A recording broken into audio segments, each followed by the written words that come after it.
Hi. Hello. Welcome to another edition of karaoke, carpool karaoke. Well, actually, yeah, we do have a guitar back here. That's right. Here, this should be the still shot. What's a good Christmas song? Oh, whatever it is. Merry Christmas, go to hell. Whatever it is, I'll butcher it. Yeah. Okay, we have a special guest today. Tim Bradstreet, and I love that we have a special guest for a movie like this. Why not? I mean, what the heck? It's Christmas. Yeah. That's how our show is. It's not Star Wars or Doctor Strange or anything like that. That would make Except for that guy.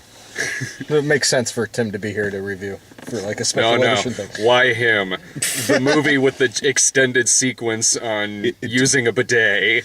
It did need me, actually, because I can talk about Caitlin, who used to go out with James Franco. And Yeah. I used to know exactly like this. I know this gal. Probably. I used to know this gal, Caitlin. She was great. She's an actress, and she used to go out with James for a long time. And then she went out with my buddy, Thomas Jane, and she's so cool. But when I found out her dad was Romero in Escape from New York, I literally wouldn't leave her alone for months. No, it was cool, though. It was really cool.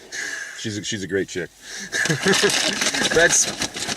I always have trouble explaining what I do whenever I've met, like, somebody's parents. I mean, granted, it was never anything like in this fucking movie. There weren't moose balls that came with it, but it was always hard explaining what I do without sounding like I'm an internet pornographer. It's true. I'm still trying to figure out, I think, had they had a bit of a smell-orama there, and we could actually smell the moose. Ooh, yeah. It would have been I mean, like Will Wheaton's Barf Fest, and it would have been Stand By Me.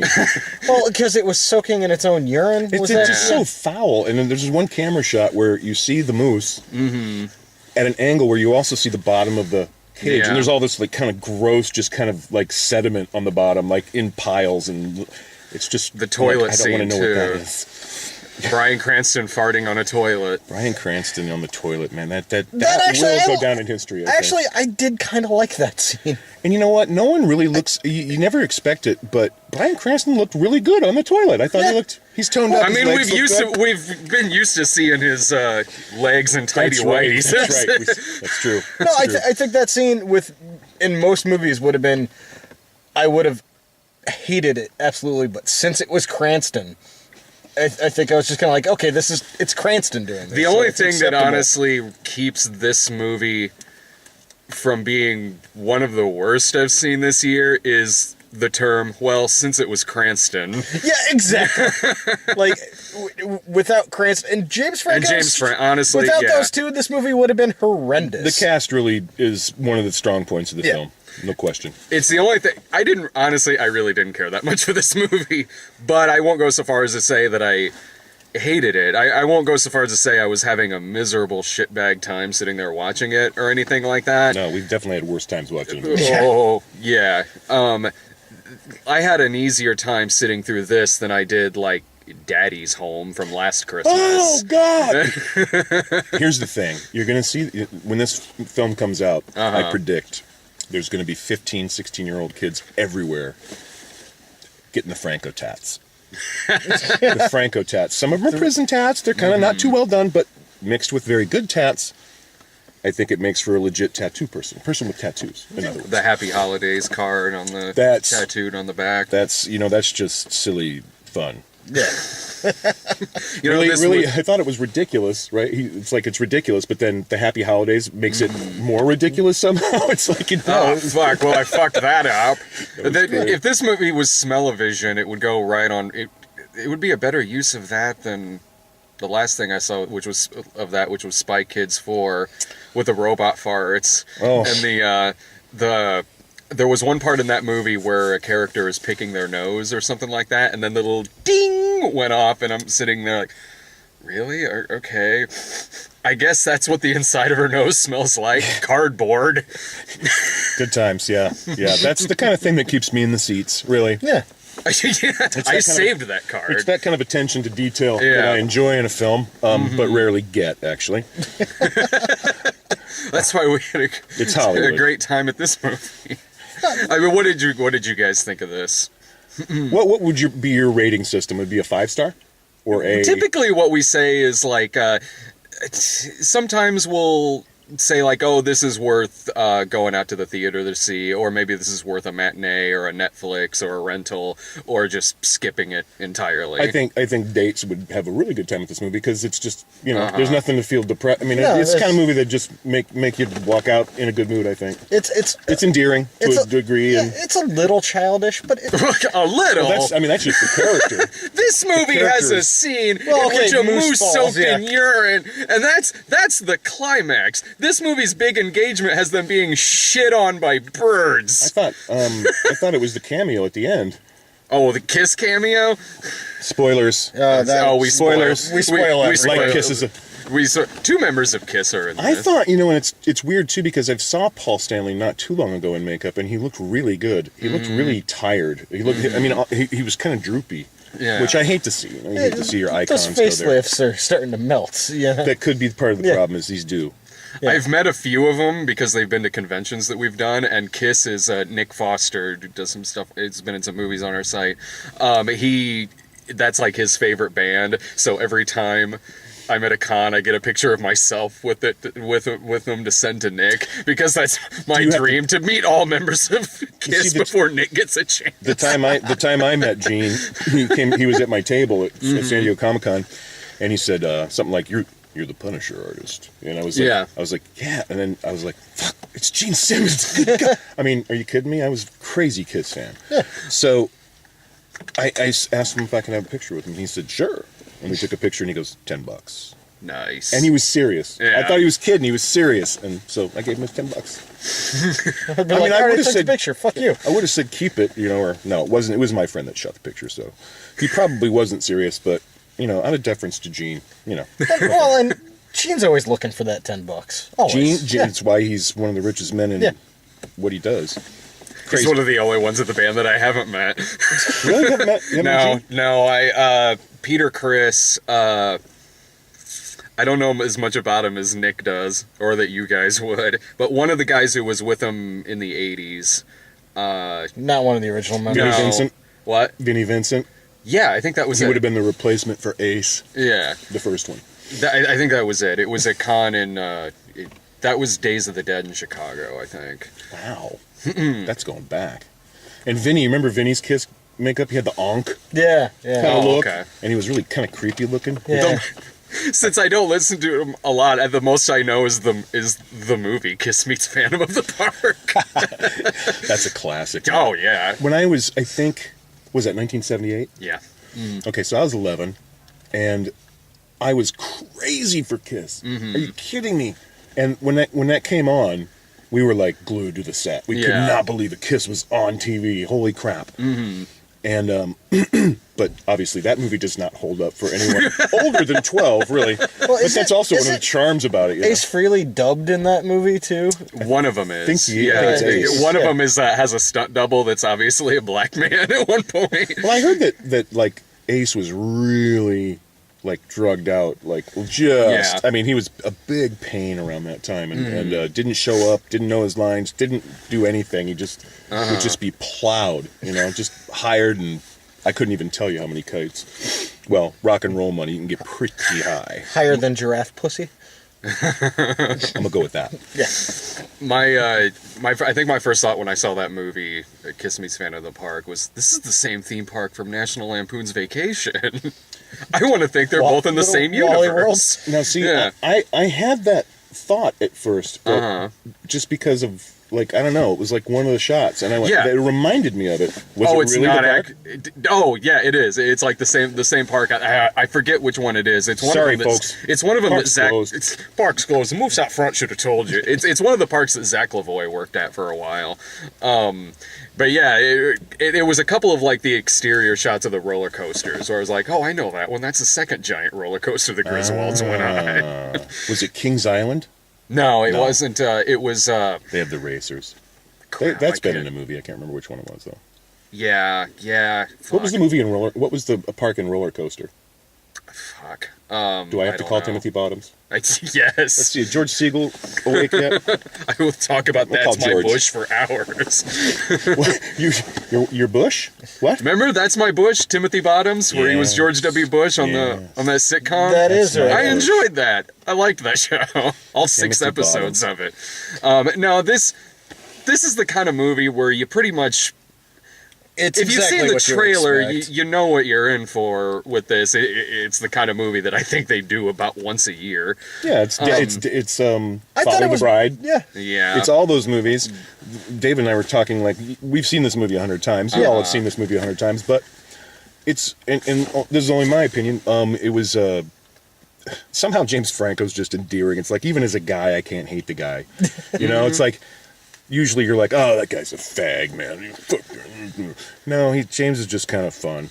And then those people came in late in the theater, and I said something like, hey, Seth Rogen isn't in this one. It looked like a crowd that was like, why are they here? They should be here for like whatever the next Seth Rogen movie is. Well, we snuck in a bunch of candy Freaks to and go Geeks. see this, so we look like we just got blitzed in the Dude. car and then decided to go. None of us ate dinner, so we were crammed. I've lost a bunch of weight. I look like my old self walking in there, so it didn't fool. I mean, nobody was. Oh, it they fooled don't care. everybody. in Puffy in weird spots, yeah. I thought it was better than I expected. I didn't think it was a bad movie. I It didn't wasn't think it was good. a good The movie, but my biggest issue with this movie, it isn't the actors. One of the things I will say this: what I like about the movie is Bryan Cranston and James Franco. What I like is that James Franco is never really playing a bad guy in this. He is just playing a guy who he says fuck a lot. He pretty much he has no filter. He just says whatever the hell he wants. But there's no point in the movie where he's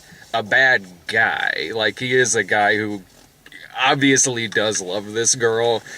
And Were you waiting for the other shoe to drop though? No, like, no, as I looked wasn't, at but James, I was like, is there going to be a dark side to this? You know? Oh, yeah, there was one part where I thought it might go somewhere like that, and that was when Keegan-Michael Key was weirdly leering around the corner at dinner at one point. I'm like, okay, are we going to have some weird plot twist where one of them's a villain? Honestly, there are no villains in this. Was that- And I did enjoy that about the movie. Was that Kato? Yes, yeah. What was his name in the movie? oh, Gustav? Gustav. yeah. That guy Yeah. was great. In fact, I would say that character Keegan-Michael Key's took it a fun. step above a lot of those movies because it was just so well done. I mean, he played that character to the hilt, man. It was great. But you know, I mean, I mean, you don't have to be Ridley Scott to do a movie like this. I mean, as long as as you can, hilarious as that would be. yeah. Well, he got close once, but say it. Say it. No, man. I mean, it was silly. You know, it was silly. It was not. I mean, there was a time like I would walk through the mall or walk through the movie theater, and I'd see a stand up for like dodgeball, Yeah. and I'd be like, "You gotta be kidding me!" I liked Am I dodgeball. really gonna see? But I was like that at the time. I Yeah. was just like too caught up in my own stuff and not taking. I mean, I got to treat it like music now. Like I never begrudge anybody their music, even if I don't like it. Like Yeah. I'm like I hate that, but I don't belittle it in front of them. Because Yeah. that's the kind of thing that'll come to blows a lot of times. I mean, I would. Somebody talking up my music and being shitty at it, I'd knock the crap out of them if I had to. I'm a little sophomoric sometimes. Goes with the territory. No, for me, this was the kind of movie that if it was midnight or later and I was a little baked and I was cruising through Netflix and it was on Netflix, I would have no problem sitting there watching it, and I'd probably have a fine time watching it. I can't suggest enough. spending money and going to the theater to see it. Yeah. I can't suggest that. That's a by date. any It's a date means. movie. I opinion. mean, well, I can't None of the imagine. dates I've ever been on. I can't imagine a scenario where I would be You're a man of the clock. even high. I can't imagine I'd be sitting around watching this. I'd probably just go to sleep, like You have smokes a and pot and different- goes to sleep. You have a different filter. You have a different kind of like divining rod for what you like in a film. This Not is- necessarily, But I don't think that like films like this, they don't really jump up into your. Like you would never rate one of these kinds of films a best film of a year by any No, stretch no. of imagination. Well, I mean, like, But you have to go to it. I would. Well, I mean, I would rate would rate them in terms of like, if it's one of the best comedies of the year. Some of my favorite comedies are actually gross out movies like this. Sure. The movie Screwballs from '85. By the way, I love Dodgeball. I do too. You can dodge I a do wrench. love Dodgeball. Dodgeball's great. You Yeah. can dodge a ball. I do. I do love Dodgeball. There are a lot of gross out comedies that I like. The problem I had with this one, Great one. Bridesmaids, I didn't see. As soon as the girls figured out that they should do a guys movie, like let's just be raunchy like the guys, then maybe we can try something new here, and it totally worked because everyone liked it. Girls liked it because it was pretty empowering, and guys liked it because it was fucking stupidly fun. For the most part, I enjoy Bridesmaids. For the most part, I enjoy James Franco movies. I like Seth Rogen movies. I like a lot of the movies that they do. As far as the more raunchier stuff, last year I really enjoyed Trainwreck. This one, Trainwreck was great. Yeah, I love that one. This one was a movie that I wish didn't stop every now and then to just be a gross out movie because it was so random and it stayed around for so long. Like that scene on the toilet goes on a long time. It's you might think Martin Brest directed this movie, and I'm not talking about a Midnight Run style of film, but what was the one he did after that where it was Brad Pitt, Mr. Where it's just long shot after long shot after camera stay, and it was a very pretentious kind of film for a guy should know better, but he got kind of carte blanche on it, so he did the movie he wanted to, and Meet Joe Black is what it is. That's it. And Meet Joe Black's a good movie, but it'll like filmgoers today are much different. Kids, I think under 20, if you play, I mean, for the most part. Just of the general populace, they don't care about that stuff. They're like, they don't care about Steve McQueen, who's that? Do you know what I mean? And when I hear that, I'm like, are you kidding me? I want to kill you. But someone goes, that guy who directed 12 Years a Slave. They don't see any of that. I mean, they're just, I always say, and I used to get really mad at it, but I finally got to the point where I was like, listen, the good ones, people with a discerning eye are going to rise above that shit and discover their stuff on their own. So why try to turn them on when they're being resistant, Because unless there's like staccato editing, I can't sit there and watch it. I'll fall asleep because it's so boring to watch a tracking shot that lasts more than 10 seconds. Of comedy, of the sophomoric comedies like this, there are... There are better ones. Well, no, there were also much worse ones this year. There was 50 Shades of Black, and there was a Medea Halloween and things like that. I mean, this movie,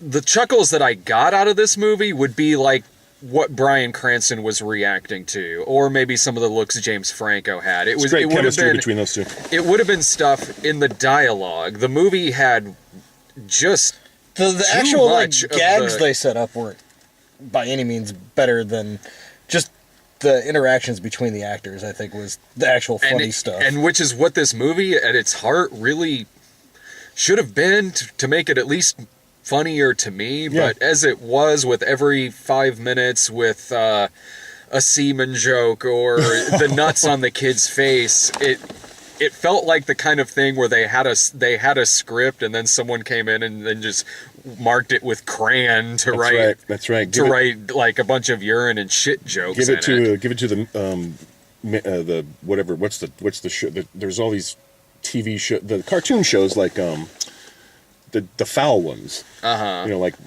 I want to say I keep wanting to say Major Dad. When I'm talking about Gerald McCraney. But some of those writers, are always into that stuff. They're always like, hey, yeah, I'll write a crap joke, a fart joke. What, semen jokes?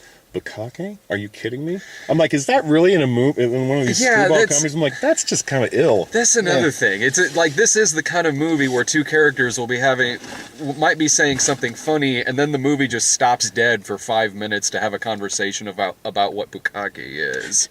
Well, 3 minutes. Seemed like 5 minutes. I was timing it. It was 20 minutes. Oh my god! Well, that was half of this. It was one of those jokes that would have been. The setup for it would have been a fine throwaway joke on its own. It really wouldn't have been that bad of a... It was like, you get a little giggle. But having to come back to that and bring it up again, it was just like, well, that's not necessary. That's not the one you want to circle back to. Yeah, exactly. And this movie did that a lot. It circles back to the worst jokes in the movie, whether it's the toilet joke, the moose urine, and I don't know. Like, a lot of that stuff wasn't working for me in this, because it was for me, it felt like it was just there to be gross, and that's it. It almost seemed like it was a script that was like, okay, let's take this movie that made money at the box office, and let's kind of take all the major points out of this that work for us. Okay, it's the dad-daughter relationship, it's this, it's that. And they basically just make carbon copies of these things. It's I don't know that, like a screenwriter like that, we were talking about before the show, and I was like, well, at least he got paid. Oh, sure, I'm sure. But, he probably didn't get paid very much, and probably not as much as people think he got paid. Yeah. That's just the way it is. Well, one of the writers on it. But it's a carbon copy of, No, this movie it's not a challenging script to write. No, I mean, this movie feels like it was made because last year at Christmas, Daddy's Home did really well. Yeah. That's kind of what this feels like. Studios need to have that kind of, they need to have that variety. So, there's not just action movies or whatever to see. You have to have an alternative, right? Well, it's better than Collateral Beauty. Well, the horrible thing is the way the studios do it is they do it almost like comics publishers, where they get a list of the films they want to get in production, and they basically just set deadlines for all of them, so they can release them on these dates that make sense to this pie chart and this pie graph and this audience, this test audience. It's like so ridiculous, because everything right now is it's about box office, it's about opening weekend, and it's the dumbest model ever created. Well, and it's the dumbest thing ever. I've brought it up before too. I honestly feel like the past couple years, it seems like every year more and more movies come out every year. Lord, yeah. And I remember, when The Matrix came out, that was the main movie playing for 6 months. Yeah. Matrix was one of those, Sixth Sense around the same time that just kind of transcended everything, and reminded you of a movie like when Star Wars came out in 77. Yeah. And in 1978, you look up at the movie marquee and it says Star Wars held over for a 67th week, and you're like, it's been playing for over a year. That and you're gonna see that earlier and earlier in the year too, especially how you have months like January and February that are kind of they'll put whatever out, but meanwhile this year in February, like, you have Deadpool, which does gangbusters.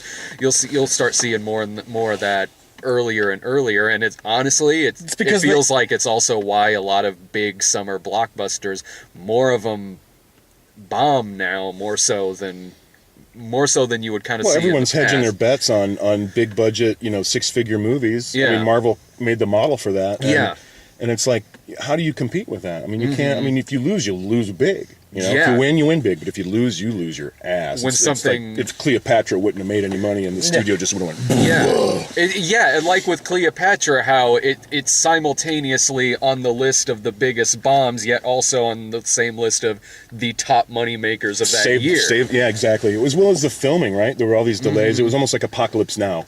Yeah. The things going on behind that film while it was in production, it was just hitting variety a lot. You have movies like Batman v Superman that have to reach $1 billion in order to consider and itself. that movie's one of the highest grossing movies of all time, but still not that much of a success compared to what it probably should have made. Compared to what they wanted. I never take box office seriously. It's bullshit is what it is. Well, it's tickets sold. If you want to rate it, like Ben-Hur probably sold more tickets than Titanic. Oh yeah, easily. I think Gone with Titanic the Wind was is the still biggest grossing movie of all time. Yeah. Are they? Or did they get Avatar. unseated? Avatar. Okay, so it got unseated. But wait, I think Force Awakens might have gone even past. Oh yeah. I think maybe. I haven't looked at an adjusted box office list in a while. They were paying $2 for a ticket, $1.25 when I was a kid. So 75 cents in the early 60s. Yeah. So, I mean, but the other thing is that movie probably played for. Well, it had to 3 or 4 months, and how else are they going to see it? They have to go out in some places. They have to go out to the theater to see it, or else they don't. But I think that's the telling thing, though. It's just like what we were talking about electoral votes and all this stuff with the election. Yeah, I'm sorry. It's as simple as this: you vote, you count the votes, and the one with the most votes wins. That's crazy talk. Isn't that nuts? Jeez. No, I agree, because I think in terms of ticket sales, I think Gone with the Wind is still number one. Gone with the Wind would probably, have to be number one. Definitely. I think it Even is. today. And this couldn't have had a big budget to it. This will have. I'd say 30. Only because James Franco and Bryan Cranston got a budget. They spent a lot of money on set design. You could do that movie for 4. for $4 million. Oh, If you could do that. David movie for Dakota less. could do this movie in a weekend. Oh, well, sure. David Dakota has a big house that he uses in all of his movies. Yeah. So that's really what the most said in this movie was a big house. We should be talking about a remake of People Under the Stairs then. Yeah. Let's bring Everett McGill out of retirement. Well, and that's something worthy of remaking. Find stuff that's kind of middle of the road. We're getting way off topic here. No, we do that's all the what we do. time. But it's it's like you can't. I don't know. It's just it gets to be the same old thing. Did you go see Don't Breathe? No, That was if you like People Under the Stairs. That was Stephen Lang as a blind guy. I love Stephen Lang. Terrorizing people in a house. I mean I'll watch Really Band of the fucking Hand good. because Stephen Lang. Oh yeah. I mean, That's why I watched that Terra Nova show for the first few directed episodes. by Paul Michael Glazer. Remember Band of the Hand? Yeah, Paul Michael Glazer. I think he's still a director. I think he's still No, he is. working. Yeah, he's a. You get a guy that's worked on it. You got a lot of those people running around right now, former actors and stuff like that. I think my favorite director right now amongst that kind of crew. And mostly these guys are coming out of cable, like Sopranos, directed Rome, did these kinds of things. Is Timothy Van Patten of all people? I knew He's that's what you were done going to some say. amazing work, and I really think he should graduate. He should be able to graduate to feature films because he's shown he can do the Yeah. job. And I think he's really more about. I mean, every episode that I've seen of these shows that he's directed are like a step above the other ones. And it's not just they gave him the best episode. He pays that attention to little things like let's tweak the script right here. Let's let's do these things to give this movie. This could have a little TLC if we do the right things. We can make this special. Yeah. And that's how he thinks, and I love that. That's refreshing. The first I ever heard of him was remember The Master with Lee Van Cleef and him. Shit, I still have the tapes of that at home. Wait, what was his salami? Yeah. It was. Yeah, it was. It wasn't. Was that Tim Van Patten? He was. It was Tim Van Patten was salami in The White Shadow, right? Oh, in The White Shadow. Yeah, I think so. There's the correlation for that. That's right. That's right. Yeah. Yeah, you got to have an old timer like me sitting in the front seat to go back to The White Shadow. I saw that when they showed it on when they used to show that on Nick at Night. But you brought up The Master. I mean, I just want to kiss you on the head. I remember when Lee Van Cleef passed away, I cut out his obituary. It's still hanging in my closet at my parents' house. I've got I love Lee. I've got every 80s series where Lazenby came back to play James Bond. That Return of the Man from Uncle. Oh, I got. You know what? Funnily enough, I was at one of those Darabont dinners, the annual Frank Darabont dinners at Comic-Con. And we'd been doing it in the same place for a long time. So we knew all the servers. And this one gal who was just always really nice to us and took really good care of us, she comes over to me and she says, of course she came over to me because I'm the most gregarious guy sitting there. So she knows she can approach me. And I'm like, she says, what's the James Bond movie that isn't Sean Connery or Roger Moore? And I went, and this is kind of right before Daniel Craig. It's a little, no, I don't think it's that long ago. But anyway, she says, I said, George Lazenby? And she goes, I think he's sitting right over there. No shit. She goes, would you come over and, take a picture of me and him? Holy shit. And I said, sure, I'd love to. So I got up and I went over there with her, and she said, excuse me, are you Mr. Lazenby? And she's like, yeah. She goes, do you mind if my husband takes a picture? It was just He is so good. one of my favorite actors. Like, this is rare that it's not one of the midnight screenings where I'm wearing a Lazenby shirt. Well, you know, what really shocked me about that moment was I was also starstruck. Yeah. And he just looked like a fucking movie star. Oh, yeah. He just, his hair was like silver, just perfectly coiffed. He had kind of a tan, not like George Hamilton, but he had a bit of a tan. Yeah. And he just looked like, I'm like, why isn't this guy doing movies now? Because he just has a great kind of nobility in his face, and I don't know, man. Well, he was a model and all kinds of stuff. When he was His younger, kung fu movies from the 70s are some of my favorites. Stoner, Man from Hong Kong. Stoner. So great. Man, that's what's great about being 13 years old. You can watch stuff like that, and it's infinitely entertaining, man. It's beautiful. And then, because you infinitely loved it as a child, You hold you on can to be it. 40 years old and still love it. I love it. Yeah. It's great. And still have my Lazenby collection. I still have my action figures, too. He knew how to spell Lazenby when he was 5. Oh, yeah.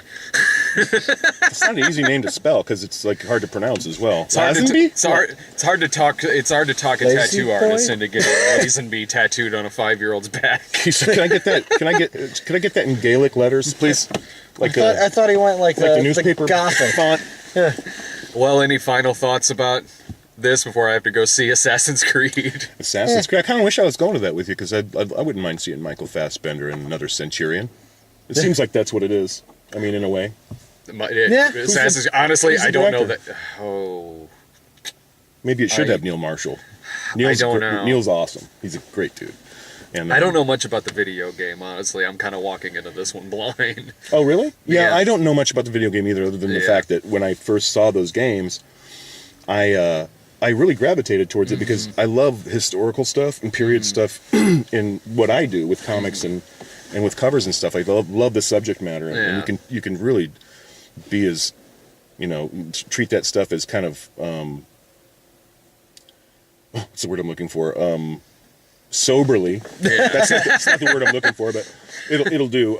Something that's watered down. Yeah. And versus something that's got a lot of balls to it. So Moose balls. moose balls. Would you guys would probably call it, what would you call this? A rental? I'd call it- I matinee, would- or- Absolutely. I'd call it a Netflix. Wait for watch or Netflix, something like that. and you'll have a ball. Or take your girlfriend to it. And if you're 18, 19, 20, between that's a good date. It's one of those movies that it's exactly what the trailers and everything make it out to be. If Like, you're you've sold seen on the tra- trailers, you'll like the movie. I mean, Well, I thought and maybe even the trailer is funnier than the movie as a whole, but it's fine. Who was the gal that played the daughter? I'm not sure. I offhand. kept She sitting looks there familiar. like, I thought she she was looks really like good. Isla Fisher, but I know it's not her because she's not 21 years old. I liked her a lot because she even though she had to play the woman at times and be a bit of a bitch. But at the end, she stood up for that way. herself. She didn't come off that way. She came off really strong and independent and beautiful, and that And was, by the that was end, good. I was like, yeah, I get why this relationship happened. I was like, yeah, okay, like this isn't unbelievable for Well, me. there's that sub story too of he runs a printing business Yeah. in an age of the digital age, and so that's, I mean, that's kind of saying something underneath that. I think it's like, what are we going to do with comics at some point? What are we going to do with it when we thought they were going to go digital totally? Or whatever that is, print media of any kind. The gag where the paper was their food was kind of like that was one. That was a good sight gag I laughed at. Like It looked so horrible, like if you've ever eaten at a 5-star restaurant, or you watch, like any of those cooking shows where it's presentation and all that stuff. That's what it was, but to the most crazy degree you can think of. Let's have, bear, A smoked bear. smoked grits. This is a that Cody. they're I cutting killed up with myself. that he was using scissors to cut their paper food. My favorite one was the sea urchin. It's like, how do you eat it? It's a sea urchin, like with a salad in it. So you're supposed to are you supposed to pick it up and eat it, or impale yourself, or you Edible scoop it out? dirt I mean, was one of them. it Edible was just dirt. silly stuff. But it was kind of funny. That was a good I get a good sight chuckle gag. out of those. This movie, it got a chuckle out of me here and there, even though overall I can't say I was a huge fan of this movie. But I will say that Not saying I was a huge fan either. if you put this on Netflix and you're sold on it within the first few minutes, you'll enjoy it. Like it's not like it's a movie that radically changes tone. It's or innocuous, anything. It's innocuous. And if you want to feel good, I mean, if you're like, you just want to go see a movie that's not gonna, you don't want to. People sometimes just don't want too much, which is why we have a lot of cheeseburger out there. Yeah. Oh, But which is why they make movies like this, and that's fine. There's a place for a cheeseburger, but not every meal. Do you know what I mean? That's what we're talking about. Look, this would be the better choice than seeing something like Collateral Beauty or Well, and or then what you something were saying like last year that. about Daddy. Daddy's Home. Daddy's Yeah, Home. this I'd much rather see a film like this than something a little more lowbrow, but more adult themed. Than see a silly Kindergarten Cop style movie. we got Kindergarten Cop 2 on video now. We can watch Is that Richard instead. Tyson in it? I hope to God they bring back Mr. Chris. I was talking to Phil Jano, and I said, it would be so great if you did a sequel to 12 O'Clock High or 3 O'Clock High. I was thinking of that movie with that fist fight trailer with the Charlie Day and Ice Cube. I'm like, I almost leaned over and said to you, like, this is 3 O'Clock High or something. Which I guarantee you is going to be a far better movie. Yeah. Oh, 3 yeah. O'Clock High is a genius film.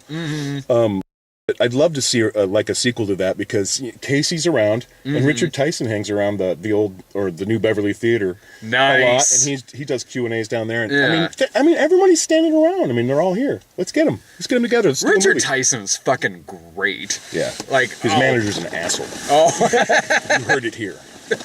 I gotta go see those Assassin's bridges. Creed because God forbid I miss Assassin's I Creed. know that's not a bridge burnt. He's an agent. He ain't gonna do anything for me. I'm my own agent.